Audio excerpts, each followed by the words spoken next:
Bonjour à tous et bienvenue sur Astro Kaka. Aujourd'hui de l'astrologie, comme d'habitude, l'astrologie de transit avec cette nouvelle lune du lundi 17 juillet à 20h32 exactement. Donc c'est le moment où la lune va être dans le même positionnement, au même degré, donc va être conjointe au soleil. Et donc c'est une nouvelle lune et ça s'interprète en astrologie d'une certaine manière. Dans un premier temps, moi je voulais vous poser une question très bête, très conne, et je ne vais pas vous entendre me répondre ou pas, mais c'est pas grave, je la pose quand même. Comment ça va? Voilà, comment ça va? Pourquoi je dis ça? Parce qu'on a une nouvelle lune qui éclaire dans le signe du Cancer. Et le signe du Cancer, c'est le confort émotionnel. Là où vous avez la lune sur votre thème, c'est là où vous êtes en confort, là où vous vous sentez bien, là où vous avez, si vous avez une lune, que ce soit en Cancer comme ici, ou en Vierge, ou en Poisson, ou ailleurs, vous êtes en confort avec les notions de ce signe-là. On dit en astrologie, en synastrie, donc en comparaison de thème, qu'on vit avec la lune de quelqu'un. Donc la lune, quelque part, c'est ce que vous êtes à l'intérieur.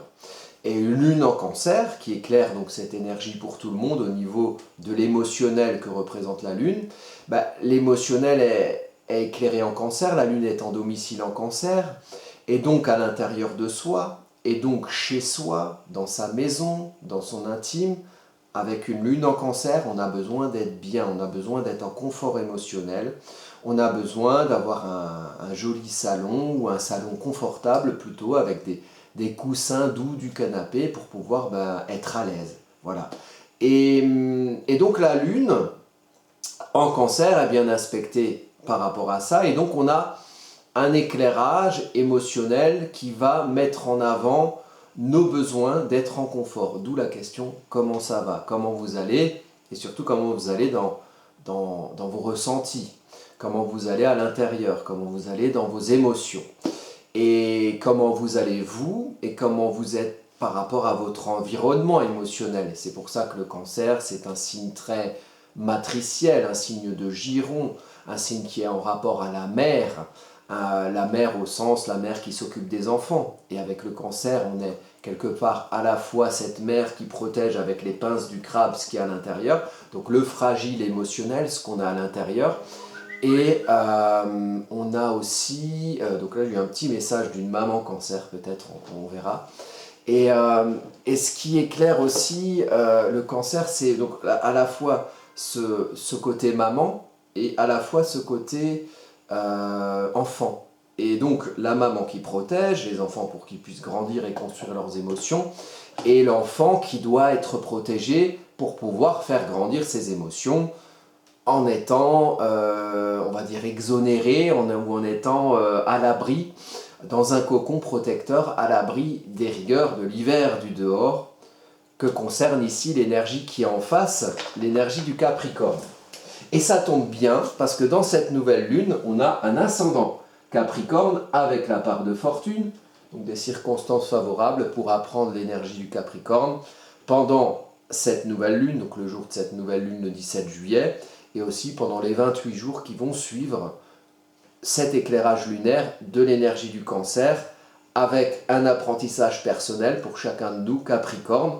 Capricorne qui est en axe avec le signe du Cancer, un axe opposé et complémentaire qu'on appelle l'axe de l'élévation, là où le Cancer c'est l'enfant intérieur qui grandit avec sa nature émotionnelle, l'origine de ses émotions, et l'origine de ses émotions, donc du sens qu'on donne aux choses, c'est aussi les influences qu'il y a autour, et c'est aussi les conditionnements, qu'ils soient bénéfiques ou enfermants, les conditionnements émotionnels, culturels, familiaux, éducationnels, sociaux également.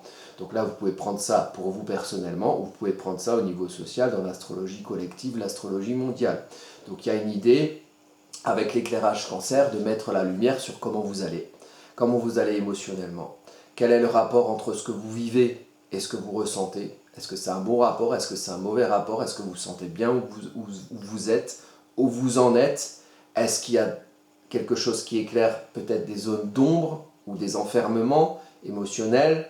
La reproduction de certains schémas de peur enfermant, comme une mère qui garde ses enfants sous son influence, dans son giron et qui ne veut pas les laisser sortir et devenir adulte et devenir indépendant, libéré, personnel, des personnes qui se libèrent du cocon, quelque part, comme un adolescent qui sort du giron familial pour aller faire ses études ou pour aller travailler, qui ne reste pas enfermé dans son cocon.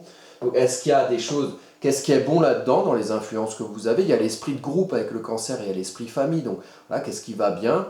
Qu'est-ce que vous ressentez un petit peu comme plus enfermant et qui vous empêche de vous libérer en tant que votre personne en lion, vous voyez? Ça, c'est des choses qui sont mises en lumière. Et ce qu'il faut apprendre pour ça, et c'est la carte qui le dit, donc c'est la carte du moment exact de la nouvelle lune qui éclaire à 24 degrés 58 du cancer avec le soleil. Et c'est ça la nouvelle lune, c'est que la lune, c'est là où on est en confort, c'est le confort émotionnel, c'est ce qu'on a à l'intérieur. Et l'intérêt d'une nouvelle lune, c'est que le soleil, il est à côté. Donc le soleil, il met la lumière sur quelque chose qui est parfois inconscient avec la lune, des humeurs inconscientes. On vit au gré de ces humeurs et on ne les contrôle pas toujours. Ben, le soleil, il vient mettre la lumière dessus. Et il vient faire le lien entre ce qu'il y a à l'intérieur et ce qu'il y a à l'extérieur. Ce que vous montrez, ce que vous affirmez, ce que vous démontrez, et ce que vous êtes à l'intérieur, le sens, quelque part, de ce que vous allez montrer, de ce que vous allez être, de ce que vous allez vous-même voir de vous, de votre nature profonde, et de ce que les autres vont voir de vous, puisque ça éclaire à l'extérieur de vous, avec le soleil. D'ailleurs, un soleil qui représente, qui maîtrise le signe du lion. Et vous voyez qu'ici, le signe du lion, il est quand même bien habité avec Mercure qui est rentré dans le signe du lion, avec Vénus et puis la lune noire qui navigue dans le signe du lion plus ou moins depuis toute l'année 2023 et qu'il fera jusqu'à la fin de l'année 2023 en faisant l'essuie-glace, en restant plus ou moins en lion, en faisant quelques passages en cancer, quelques passages en vierge.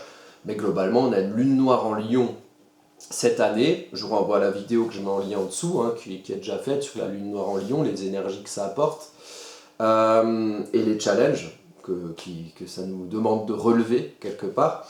Et donc cette lune noire en lion, globalement, elle nous indique l'ombre, elle met en lumière l'ombre du lion, l'ombre des égos, l'ombre de l'orgueil, l'ombre des fiertés mal placées, l'ombre peut-être des prises de décision qui suivent plus une fierté, un orgueil personnel que quelque chose de très rationnel. Du moins on vient travailler ça par nous-mêmes, par les autres qui sont en face de nous et qui viennent parfois nous casser les couilles à vouloir se montrer, alors que nous, on n'a rien d'intéressant à voir d'eux, et qu'eux, ils n'ont rien d'intéressant à nous montrer à nous. Alors peut-être qu'ils ont quelque chose d'intéressant à montrer aux autres, ou alors peut-être qu'ils sont juste éclairés par un ego qui veut absolument se montrer avant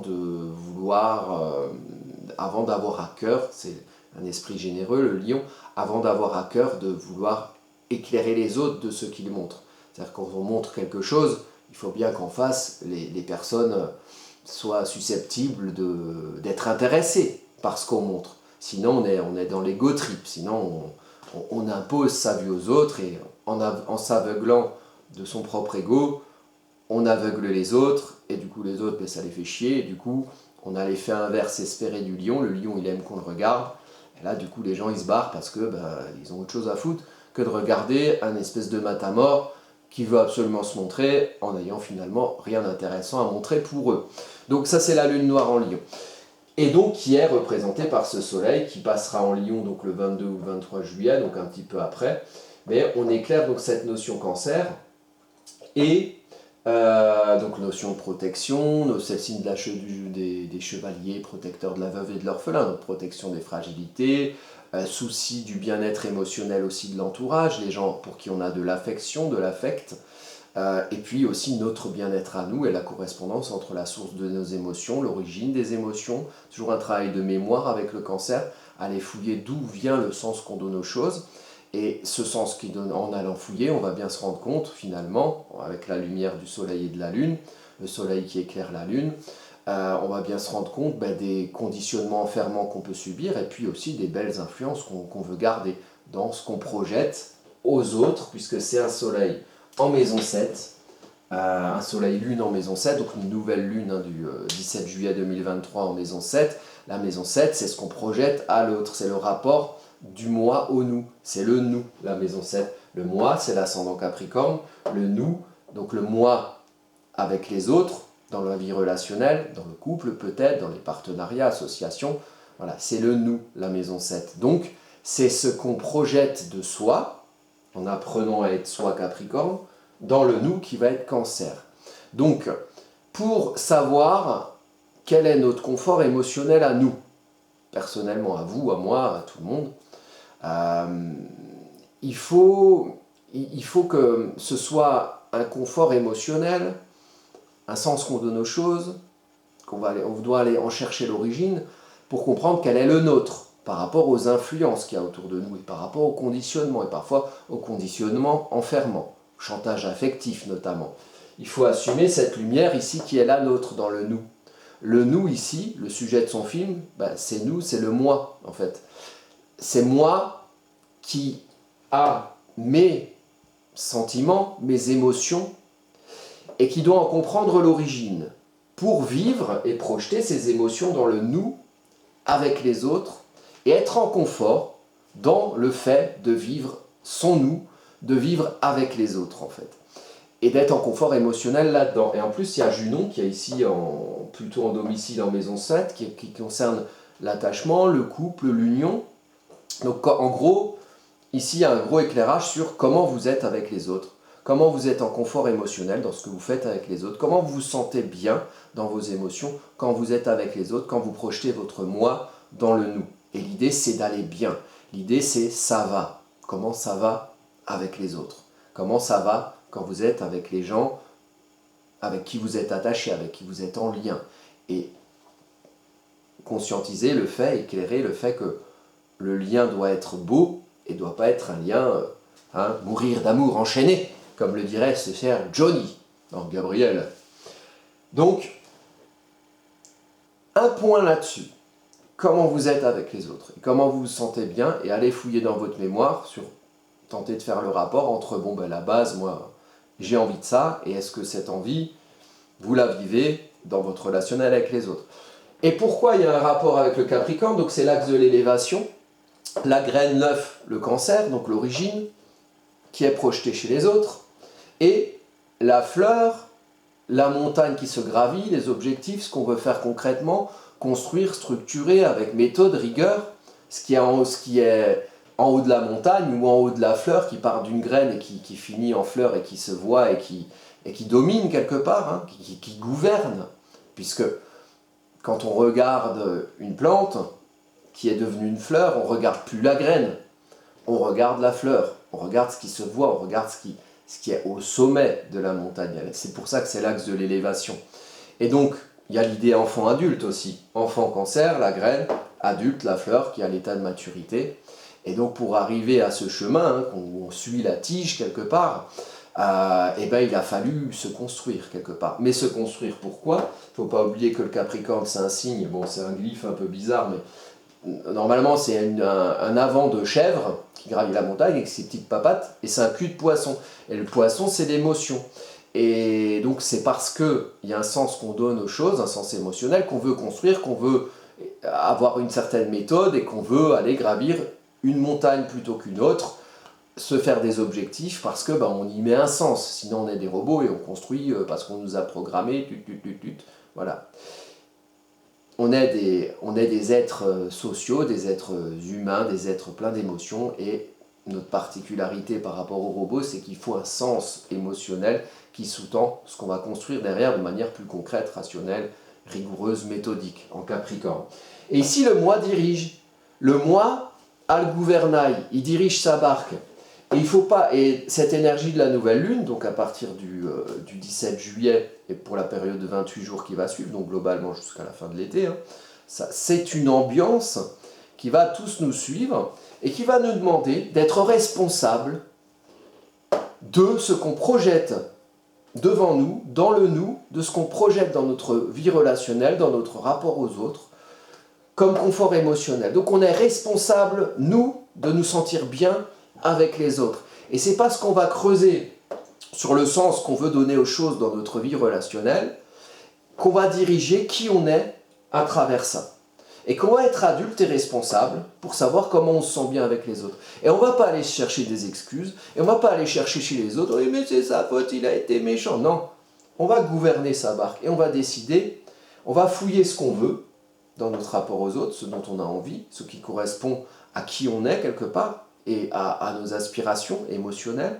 Et on va le diriger par qui on est, par notre personnalité. Et on va peut-être y mettre un peu de rigueur, et on va y mettre peut-être un petit peu de méthode, et on va peut-être anticiper les choses pour savoir finalement, quand on a compris quel était son enfant intérieur, quelles étaient ses belles influences, et peut-être faire le tri entre belles influences et conditionnement enfermant et chantage affectif, là, en dirigeant sa barque, on va pouvoir peut-être se sentir mieux. Du moins, il y a un focus, il y a une lumière qui est mise là-dessus.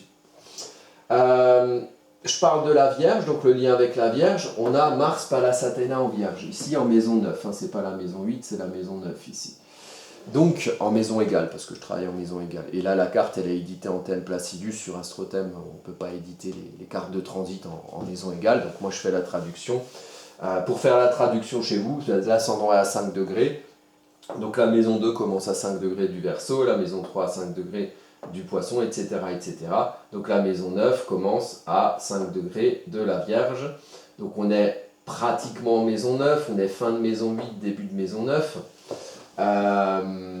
Donc c'est un enjeu aussi entre la transformation, les transformations plutoniennes, le sol qui bouge un peu sous nos pieds, on doit s'adapter à un sol nouveau, se détacher d'un ancien pour renaître au nouveau, et peut-être que la lumière en Cancer, elle nous dit, elle stimule, le Cancer et la Vierge sont en sextile, donc en lien stimulant, le fait de se sentir bien dans ce qu'on fait avec les autres stimule notre capacité à agir de manière stratégique, Mars Pallas Athéna, donc sans agir, le bélier défonce des portes maîtrisé par Mars, mais ici le bélier, quand il voit un mur trop épais, il fait le tour de manière stratégique pour ne pas se le prendre dans la tronche et que son action soit tout de même efficace. Une action pour faire le tri, la Vierge, on range, on organise, on fait le tri du bon grain de l'ivraie, et on fait peut-être le tri entre ces conditionnements enfermants Cancer, nos habitudes, nos zones de confort qui deviennent de moins en moins confortables, et ce qu'on a vraiment envie de faire. Et ensuite on gouverne, et on dirige notre barque de qui on est, pour pouvoir être dans le nous, dans quelque chose à travers lequel on se sent bien émotionnellement. Donc là c'est intéressant ici, dans ce rapport à la Vierge. La Vierge aide le Cancer à faire le tri dans ses émotions pour savoir où il en est. On met de la rationalité, on met du Mercure dans quelque chose de plus émotionnel, on met du Mercure dans la Lune. Et Mercure et Lune, si vous avez ça proche ou en sextile, en trigone ou en bon aspect dans votre thème, ou dans un transit, par exemple, le transit de Mercure qui passe sur votre lune natale, ou inversement, c'est plutôt un facteur de promotion. C'est toujours bien de mettre des mots sur les émotions, et c'est toujours bien de faire correspondre ces mots à ces émotions, et au sens qui sous-tend quelque part ce qu'on veut diffuser de nous, et ce qu'on a compris de nous-mêmes. Donc, là c'est intéressant, et puis c'est un Mercure en Lion. Donc, Mercure en Lion qui va être en maison 8. Donc, c'est une idée de comprendre et de communiquer une transformation de notre manière de nous voir, et de faire correspondre une libération par le lion, le roi de la jungle, nous-mêmes, notre personne, peut-être de certains conditionnements enfermants Cancer. Enfin, moi je vois ça comme ça. Et le Mercure en Lion, après, il diffuse. Et puis il diffuse au soleil, donc ça se voit quelque part. Mais avant de diffuser, il faut comprendre ce qu'on veut diffuser, il faut comprendre le message qu'on veut montrer. Et peut-être qu'ici, en maison 8, donc c'est la maison du Scorpion. Le Scorpion, c'est l'ombre, ce qui va chercher au fond de votre puits émotionnel une certaine vérité, aussi dans les zones d'ombre. Donc c'est le rapport entre ombre et lumière. Un lion en maison 8, c'est le lion, le signe solaire, la lumière, ce qui se montre, qui s'affirme, ce qu'on montre à l'extérieur de soi, de ce qu'on est à l'intérieur. Et l'ombre, c'est ce qu'on a à l'intérieur, c'est la vérité qu'on va aller creuser, vers laquelle on va enquêter pour comprendre quelle vérité on est, quelle vérité on a au fond de soi, et aussi dans les zones d'ombre et les expériences un petit peu plus sombres qu'on a pu vivre. C'est le soleil c'est vers l'extérieur, ça éclaire, et ça peut aussi éclairer dans le domaine, dans la maison du Scorpion, donc ça peut aussi éclairer des vérités à travers des choses qu'on est allé chercher dans l'origine de ses émotions, l'origine de ce qui fait sens pour soi dans son relationnel aux autres, qu'on peut ensuite exprimer par un Mercure en Lion, et un Mercure en Lion qui agira, Mars c'est le bras armé du Soleil, de manière stratégique, voilà, pour faire le tri, pour discerner les choses, pour analyser, pour séparer le bon grain de l'ivraie, avec une origine et un éclairage émotionnel, quel est notre confort émotionnel ou notre inconfort émotionnel dans le relationnel aux autres, et comment nous, on doit apprendre à gouverner notre barque pour décider d'aller vers quelque chose vers lequel on sera plus en confort dans notre relationnel aux autres. Un confort émotionnel, donc comment ça va? Et je fais le lien avec Scorpion et comment ça va, puisqu'à la base, comment ça va, c'était dans le temps utilisé pour savoir, quand on revenait du caca, quand on revenait des toilettes, quand on revenait des latrines, savoir comment t'as démoulé, est-ce que ton caca il était joli, est-ce qu'il était plutôt brun, plutôt couleur cornichon, et ça voulait dire que tu étais en bonne santé ou pas. Comment ça va? C'est la santé. Donc la santé, ça fait le rapport avec la Vierge. Le caca, ça fait le rapport avec le Scorpion, et puis astro-caca, évidemment. Et comment ça va? C'est aller, on dit que voilà, l'intestin, c'est quelque chose qui est très soumis aux humeurs. L'intestin, ça régit le signe de la Vierge. Le Cancer, c'est plutôt l'estomac. Hein, c'est plutôt, vous voyez, le Cancer, si je me lève un peu, vous voyez, c'est ici. C'est le creuset émotionnel, quelque part. Et quand on n'est pas trop bien dans ses émotions, il y a souvent le diaphragme qui se bloque un petit peu aussi. Puis ça fait la digestion, pareil, la digestion, ça renvoie aussi à une notion taureau. Donc comment ça va, hein, comment ça va, à la base, c'est très astro-caca comme notion.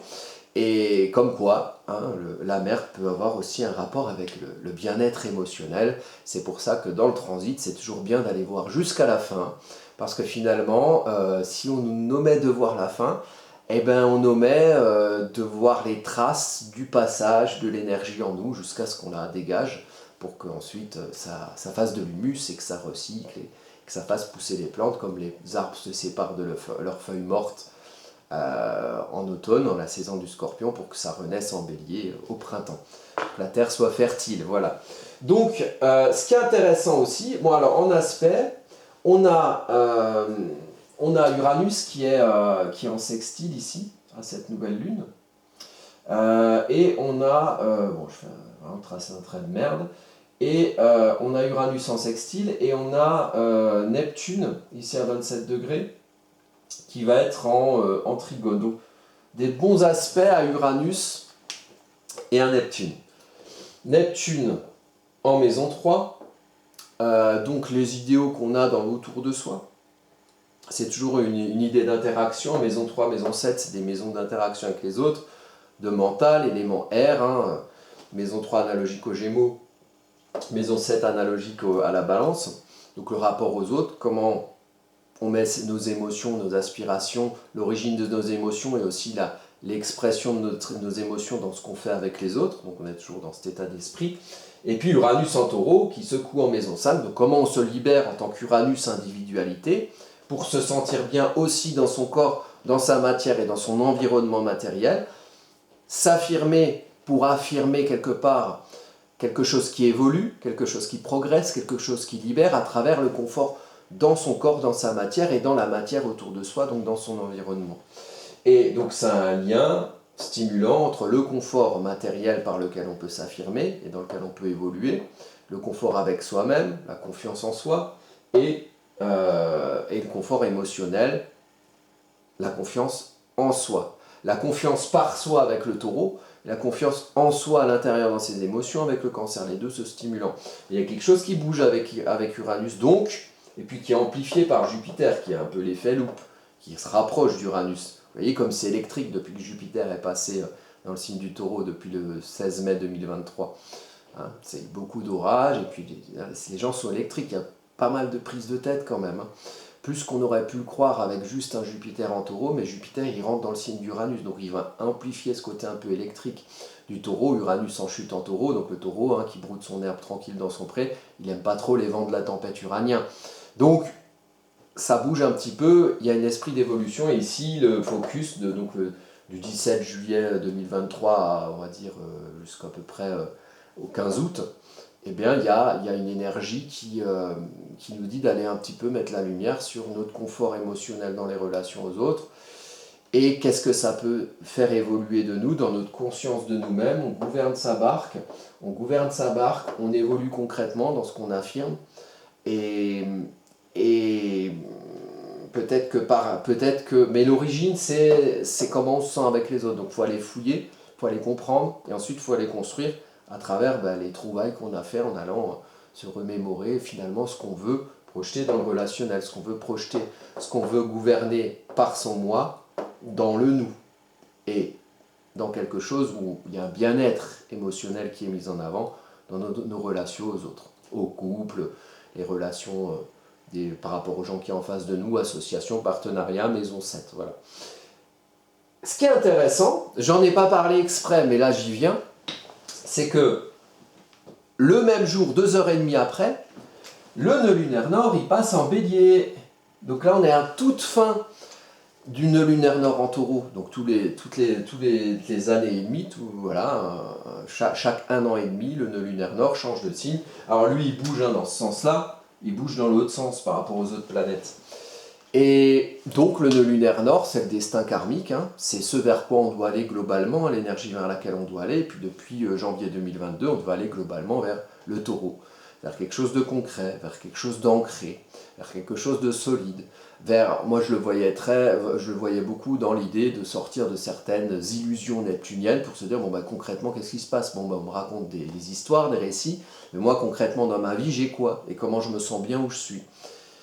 Après avoir mûri et ruminé cette énergie-là, on va rentrer avec un nœud lunaire nord en bélier qui va nous amener vers une énergie collective qui appelle à l'action, qui appelle au démarrage. Donc peut-être qu'on aura envie de démarrer des choses en fonction de tout ce qu'on a ruminé depuis 1 an et demi, depuis janvier 2022. Donc c'est le 17 juillet 2023 que le nœud lunaire nord passe en bélier, donc on aura tous une énergie qui est un peu vers l'action. Et quand on a une planète lente ou un point lent astrologique qui est en début de signe, en général, il y a des trucs qui se voient. Donc là, ici, il y a peut-être du Mars en Vierge qui va se voir, l'idée de faire du tri dans votre vie personnelle, dans nos vies collectives, peut-être qu'il y aura des choses. Ça concerne aussi la Vierge, donc peut-être un truc dans le domaine de la santé, on ne sait pas, des révélations, ou quelque chose peut-être plus rationnel que toutes les amplifications émotionnelles qu'on a pu vivre ces dernières années au niveau des sujets de santé. Donc l'idée de prendre du recul et puis voilà, de discerner mieux les choses, de les analyser. Et puis dans vos vies personnelles, voilà, un appel à passer à l'action, peut-être à passer à l'action pour retrouver un certain confort, ou pour trouver un certain confort dans ce que vous faites quand vous projetez votre moi dans le nous, donc le faire en guidant vous, en étant votre administrateur, et en cherchant le confort dans le relationnel aux autres, ou dans le couple. Et puis voilà, ce nœud lunaire nord, je peux vous mettre la carte, elle est juste sur l'autre document. Voilà. Donc ça c'est la carte du nœud lunaire nord. Vous voyez l'ascendant, alors c'est 2h30 après. Donc l'ascendant a changé de signe. On est sur un ascendant à 20 degrés du Verseau. Mais c'est pas longtemps après, c'est à 22h51 le 17 juillet 2023. Vous avez d'ailleurs une vidéo que je vais mettre en lien. Qui traite du sujet. Alors c'est le nœud lunaire nord en bélier, c'est laquelle? C'est celle-ci. Est-ce qu'on la voit? Non, on la voit pas. Je vais juste vous la montrer. C'est cette vidéo-là, à côté du bouquin. Donc ça, c'est le nœud lunaire nord en bélier.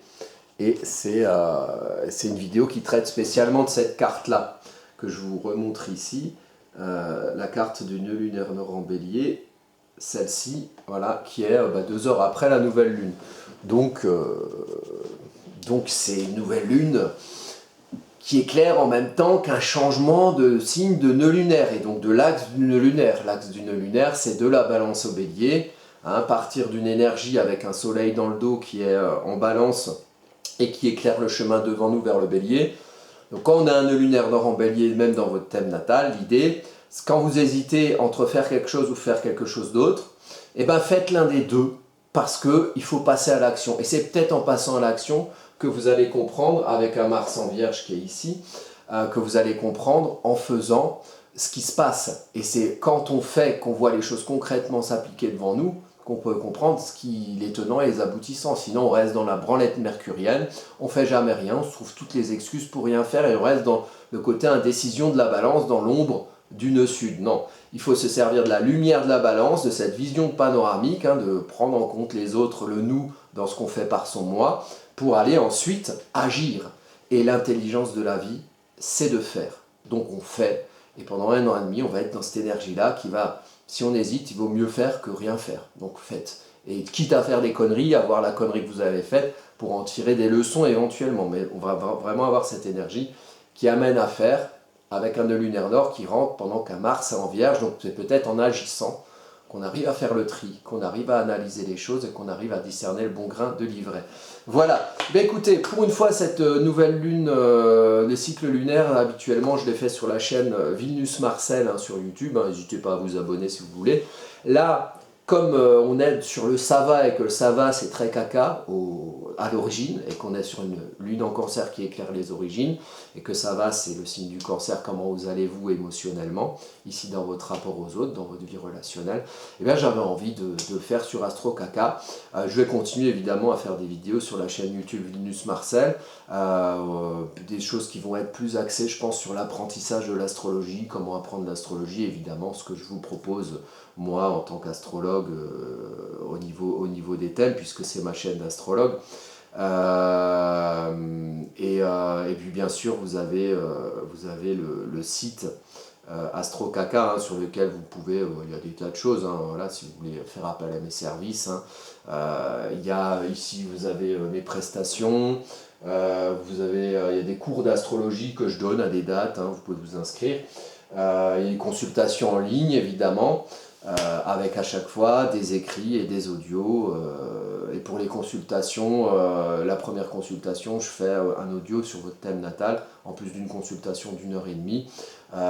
Et puis pour les prestations, quand je vous fais votre thème, par exemple, si vous faites un thème natal, il y en a pour 4 à 5 pages d'écrit avec votre carte que j'interprète. Et c'est complémentaire avec un audio d'au moins 1 heure. Donc il y a vraiment à manger dans ce que je propose, voilà, des éléments de connaissance astrologique qui j'espère pourront vous éclairer. Enfin, d'après les retours que j'en ai, c'est plutôt éclairant et plutôt positif. Voilà. Donc bon, maintenant je vous donne rendez-vous évidemment pour l'astrologie gratuite, parce que évidemment c'est payant tout ça, j'en vis. Si vous souhaitez apprendre l'astrologie gratuitement, YouTube ça sert à ça, donc vous avez la possibilité, voilà, j'explique pas mal de notions, vous pouvez aller voir dans les playlists sur Astro Caca notamment, vous avez des playlists ici, si vous allez voilà, là dans playlist, vous avez tous les, il y a plein de playlists d'ailleurs, il y a des choses pour apprendre l'astrologie, donc vous avez tous les trucs des transits, là, comme je fais ici, donc les transits lunaires par exemple. Vous avez aussi, ça va être plus par là, hop, voilà, ici, comprendre les bases de l'astrologie. Et là, il y a voilà, Mars en signe, Mars en maison, Neptune en signe, Neptune en maison. Puis vous trouvez ça sur d'autres chaînes astro. Et c'est très bien d'aller voir dans plusieurs boutiques, sur plusieurs pages YouTube parce que c'est complémentaire. Et puis je trouve que ce que les collègues font, c'est plutôt pas mal. C'est pas comme moi, c'est développé différemment. La base est la même, il y a des théories astrologiques qui ont des millénaires. Mais c'est intéressant d'aller voir plusieurs sons de cloche parce que ça complémente un petit peu son apprentissage. Voilà, écoutez, après ces petites discussions, je vous dis à bientôt pour de prochaines vidéos.